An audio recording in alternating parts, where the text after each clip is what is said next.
another day, another vlog.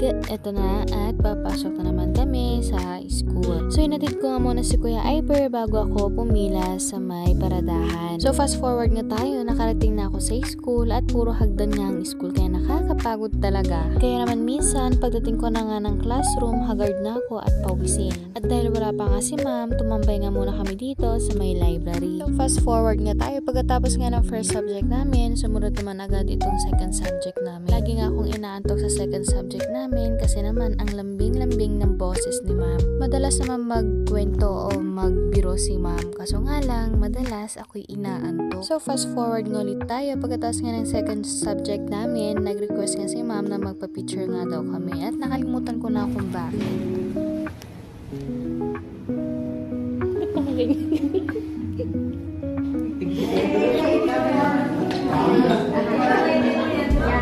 So again, fast forward nga tayo. Binilahan ko nga dyan si Millie ng 1 kilong cat food dahil hindi talaga siya mahilig sa kanin. At ako na ay naaawa. At nagutom nga ang auntie nyo, kaya naman bumili ako dyan ng siomay. At ako nga ay naumay. So pagkarating ko nga dito sa amin at ito nga vinidyohan ko ulit itong bato kasi nagagandahan talaga ako sa itsura niya. So kaninang umaga nga nag-text nga sa akin yung parcel.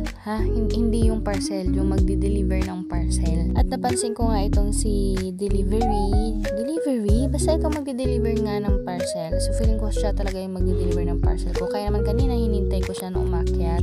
Kaso nga lang hindi ko na nahintay kasi nga sobrang taing-taing na ako. Naman umuwi muna ako, nag-CR and then bigla siyang tumawag. Kaya yan, napababa ako at yan nga, nakuha ko na itong parcel.